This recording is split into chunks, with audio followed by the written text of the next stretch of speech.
30 years is too long to hold a grudge, but here comes this benevolent middle-aged dad, me, still gnashing his teeth over the sadistic ball club from Minnesota that broke his 15-year-old heart. I tip my hat to your plucky 1987 Twins. They sure know how to keep a party going, and going, and going. You never forget your first time, I suppose. So keep waving those damn Homer hankies and genuflecting to Kirby, Bruno, Herbie, Bert, GMAN and sweet music. We Detroiters are way more experienced in romancing winners, having collected a few more trophies in our storied sports past. Back off. I'm being patient with the Lions. And I will go to my grave knowing the Tigers would have won the pennant 3 decades ago if they simply had opened the American League Championship Series at home, which they deserved after winning 98 games compared to Minnesota's paltry 85. The 1980s were still the Stone Age in baseball, which rotated home field advantage between the old East and West divisions every year no matter records. The Tigers were the odd men out during that odd year. The Twins had not been to the postseason since moving to the Metrodome in 1982. What a depressing scene for bunting and pageantry, all that ugly plastic turf, the trash bag fence in right field and hockey glass all around. Nothing could have prepared the Tigers for the Bonnaroo-Arlington 50,000-plus fans could produce unless player introductions were done on the tarmac at MSP. The Tigers had just won an exhilarating and exhausting division race with Toronto, winning 4 of 7 games between the rivals over the final 11 days of the regular season, including a 3-game sweep for the Al East flag on the final weekend at Old Tiger Stadium, where the playoffs should have commenced.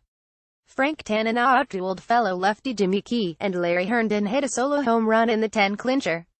Shortstop Alan Trammell outplayed George Bell down the stretch but was robbed of the MVP by the Blue Jays slugger. I don't know, maybe the Twins would have split the first 2 games in Detroit. Frank Viola and Bert Blyleven totally were in the zone that October and throttled the Tigers lineup, especially Trammell, who was a non-factor in the series. Kirk Gibson struck out 8 times and eventually bolted as a free agent to Los Angeles, where he delivered his Roy Hobbs heroics the next fall for the Dodgers. Detroit's top 2 starters, Doyle Alexander, who went 90 down the stretch after being acquired at the trade deadline for some kid named John Smoltz, was 39 going on 90, and ace Jack Morris was out of gas, too, allowing 6 earned runs in his 2 starts. The Twins were clutch at the plate and played great defensively. But they certainly would not have taken a 20 lead in Motown and put the series in a vice heading home to the Thunderdome. Hey, whatever. Revisionist history is for suckers. This is about lasting bitterness, haughty expectations and the last vestiges of being a true fan. The 1987 Tigers featured many of the key players from their dominant 1984 team, which torched baseball with a record-shattering 355 start and breezed to a World Series title, the franchise's last. My team forever. 3 years later, they had to claw back into contention after starting 11-19.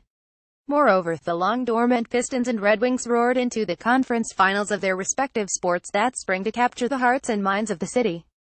The Tigers were afterthoughts until catching fire in the second half. Something about that club resonated deep within. Nothing came easy like '84. They were scrappy but professional, led by white-haired dugout puppeteer Sparky Anderson. After the Tigers won the division, I rustled Halfados and buddies to pool our meager resources for ALCS tickets. It cost $20 for lower deck bleacher seats, which were another 100 feet beyond the 440-foot fence and flagpole. Despite the Tigers getting robbed of home field advantage, the schedule set up quite nicely. So we thought. We charitably gave the Twins a home win and banked on the Game 5 clincher Monday afternoon, October 12th.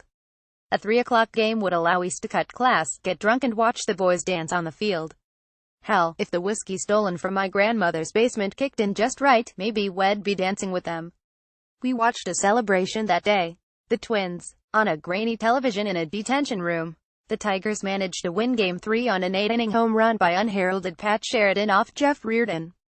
But Viola was masterful in Game 4. Tim Loudner picked off Darrell Evans at third base to snuff a pivotal 6th-inning rally and the Twins took a commanding 31 series lead. The stench of elimination hung in the cold, miserable air for Game 5. So we turned the expected coronation into a proper Irish wake. We bailed from school after lunch and chugged Kessler from the bottle as my buddy gunned his dad's 1970s party van from suburbia to the big, bad urban jungle.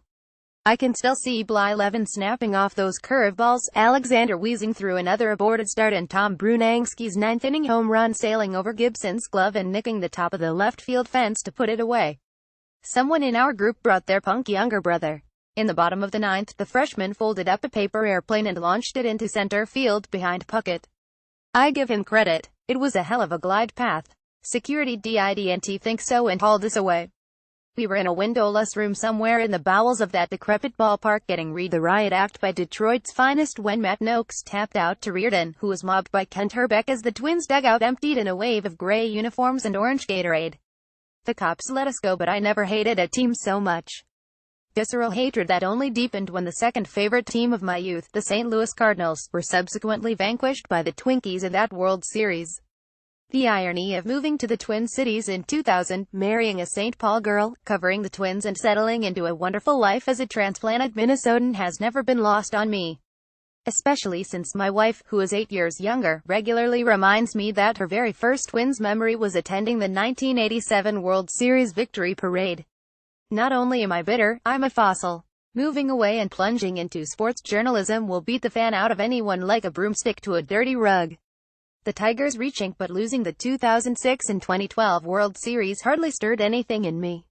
But these 1987 Twins, who will be fated for the 1987th time Saturday night at Target Field, are something altogether different. They will always have a soft spot in my heart. The spot where they plunged the dagger all those years ago.